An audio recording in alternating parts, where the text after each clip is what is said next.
곡양, 양성, 완성 전투. 천하의 페루나 동탁이 등장했습니다.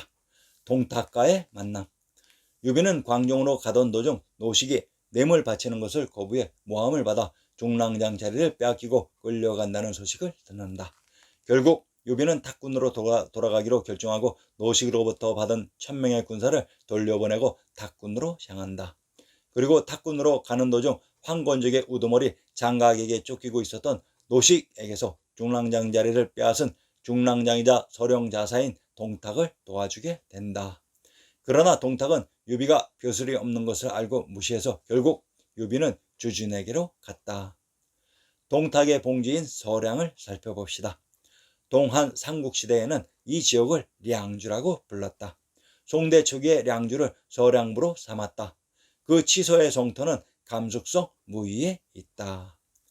동탁이 있었던 서량이 감숙성의 무위에 있었다고 했습니다. 현청 소재지이며 우웨이 지구의 행정 중심지이다. 성도인 란저우의 북쪽, 간수 해랑지대의 동쪽 끝에 있다.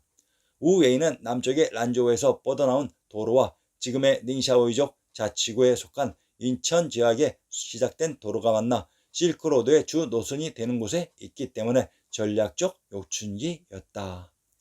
무 위에 나오는 은천의 지명을 살펴봅시다. 경상도 칠원의 속현을 인용합니다. 귀산현, 현 남쪽 41리 지점에 있다. 원래 성법 부곡인데 고려 때의 현으로 승격하여 지금 명칭으로 고치고 웅신현에 이속시켰다가 뒤에 금주에 이속시켰다. 공양왕 때에 내속하였고 일명 은산인데 창원부 소천의 경교에 넘나든다고 했습니다. 은천이란 은땅에 있는 하천이 은천이며 산이 은산으로 귀산이 은산이라고 합니다. 귀산에 있는 성이 귀성으로 경상도 칠원현의 군명을 칠토 칠제 귀성 무릉이라고 합니다. 귀성이란 관중의 한 성인 국내성으로 동탁의 봉지 서량이 관중에 있었습니다. 관중 안은 산으로 막혀 그늘이 지므로 시원해서 량주라고 했던 것 같습니다. 곡양 전투.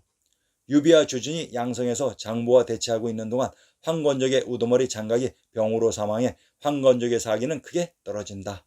장각의 뒤를 이어 동생 장량이 황건적을 이끌지만 관군대장 황보순과 고록태수 곽전은 황건적의 본거지 곡양을 기습 공격하고 기도의 조조를 앞세워 7번 싸워 7번 모두 승리하게 된다. 결국 장량은 곡양에서 전투 중 전사하여 목이 베이고 만다. 조정에서는 공을 세운 황보숭과 조조에게 큰 벼슬을 내리고 황보숭의 상소로 노식을 다시 중랑장으로 임명한다. 조조가 맹활약한 곡양의 지명도 분석해 봅시다. 곡양은 소주 합의국에 속하며 그 성터는 강서성 목양에 있었다고 합니다. 곡양에 있었던 성이 곡성입니다. 경기도 파주의 군명을 파해, 평사, 액봉, 파평, 영평, 수리올, 봉성, 서원, 원평, 곡성이라고 합니다. 경기도 파주의 군명이 곡양에 있었던 성인 곡성으로 파주의 군명 원평은 또한 원주와 동일한 지명을 다르게 표시하는 방식입니다. 강원도 원주의 군명을 평원, 부경경이라고 합니다. 원주의 군명 평원과 평양은 동일한 지명으로 황건적의 본거지 곡양이 천조가 있었던 비단금자의 금도 지역이었던 것 같습니다. 양성 전투. 양성에서 대치한 유비, 주준의 관군과 장보의 황건적은 치열하게 싸우고 유비의 의형제의 장비가 황건적의 부장 고승을 베면서 황건적은 양성으로 쫓겨 들어간다. 이에 유비는 기다리는 장기전으로 돌입해 황건적이 내부 분열을 일으키려는 작전을 세운다. 유비의 작전은 그대로 성공해 장보의 부장이던 엄정이 장보를 살해하고 성문을 열어 항복한다. 양성 전투의 무대 경기도 양성의 군명을 적성, 사복골, 사파을이라고 합니다. 충청도 단양의 군명을 적산, 단산이라고 합니다. 전라도 무주의 군명을 무산, 적천, 단천이라고 합니다. 상기의 지명을 통해 불글적과 단은 동일한 지명이 됩니다. 단양에 있었던 성이 단성인 것은 지리의 기본 상식입니다. 경상도 단성의 군명을 강성, 진성, 귀성, 적촌이라고 합니다. 귀성이란 관중의 제왕의 성, 한성, 국내성이라고 했습니다. 완성 전투.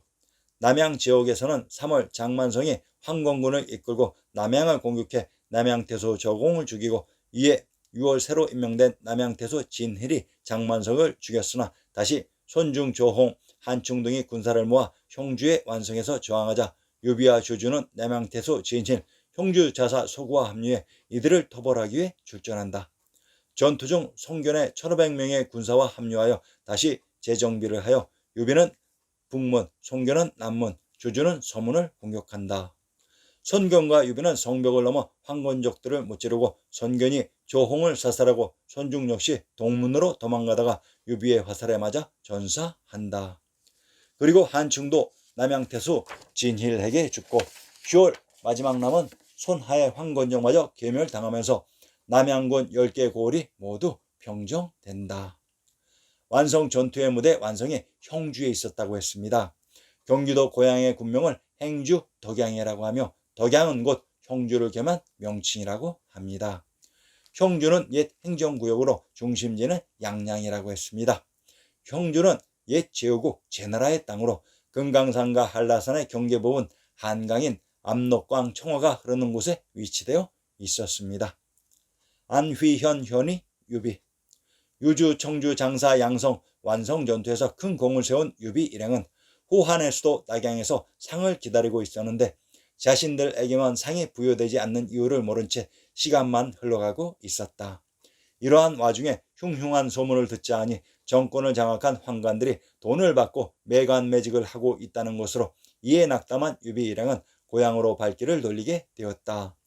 귀향하는 도중에 노식 선생의 수하에서 동문수학했던 장균을 만나게 되고 장균이 직접 황제 영제에게 고하나 곧 황관들에게 쫓겨나고 위기감을 느낀 황관들은 유비 일행에게 안휘현의 현이라는 낮은 직책을 내리게 된다. 공을 세운 유비가 벼슬을 기대했으나 이미 조정은 황관의 행포에 놀아나고 있었으며 친구 장균의 도움으로 현이가 된 유비는 백성들을 가족처럼 보살피며 잘 다스렸지만 부입한 지 넉 달 후 조정에서 고을을 순회하며 감독하는 관리인 도구가 내려와 뇌물을 요구하는 바 유비는 난감한 징역에 이르게 되어 이에 화가 난 장비가 술을 마시고 도구를 매질해서 어쩔 수 없이 유비는 현유의 인수를 반납하고 쫓기는 몸이 되어 대주의 태수인 유효에게 몸을 의탁하게 되었다.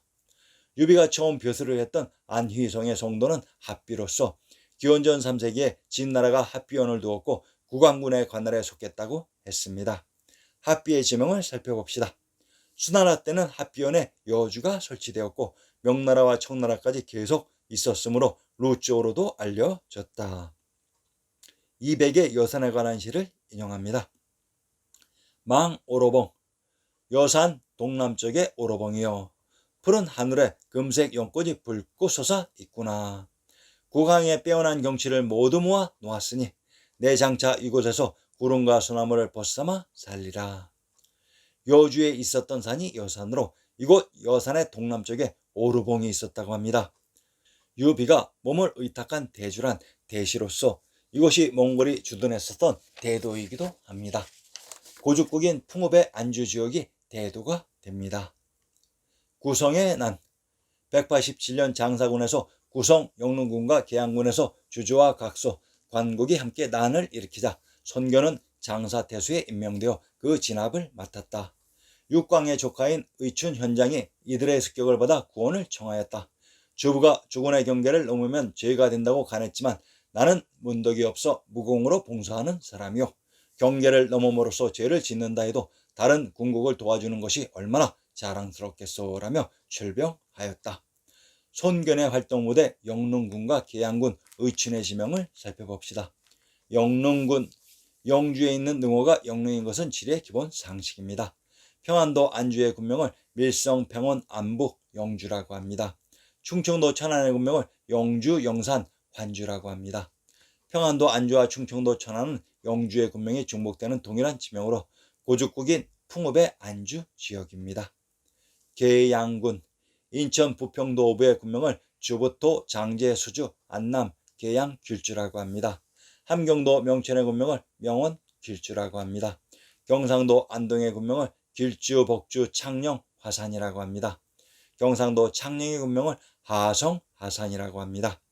부평의 군명이 계양으로 상기의 지명은 길주와 창녕의 군명이 중복되는 동일한 지역으로 안동과 창녕은 지리산 지역의 송도라고 했습니다. 의춘은 진시황제의 아방궁에 있었던 지명이라고 했습니다. 의춘은 관중에 있었습니다. 장고와 장순의 반란. 장고는 이전 태산 태수였으며 장순은 이전 중산의 상이었다고 합니다. 이들이 그곳에서 관직을 잇고 후한 조정에 불만이 있었던 것이다. 187년 장고는 장순과 함께 오양 땅에서 오한족과 결합해 골기를 해서 유주, 기주 등을 공격하면서 개현을 노략질해 유정, 양종 등이 죽고 일반 백성들도 많이 죽게 되었다. 장고는 스스로를 천재라 일컬으며 천자인 후한 영제에게 공문을 보내 자신이 한나라를 대신했으니 제위에서 물러나 자신을 받아들이라는 소리를 했다. 이때 대주태수 유해의 추천으로 유비 삼형제는 유오의 군영에 가담하게 되었으며 유우가 장순 장고와 협력하고 있는 오한족을 타일로 자기 편으로 끌어들이면서 장고와 장순에게 현상금이 붙었고 그들은 변경을 넘어 도망치게 되었다. 장고는 천자를 자칭해 반란을 일으켰지만 유비에게 패하고 장순은 암살당하는 등 형세가 틀린 것을 보고 자살하게 되었다.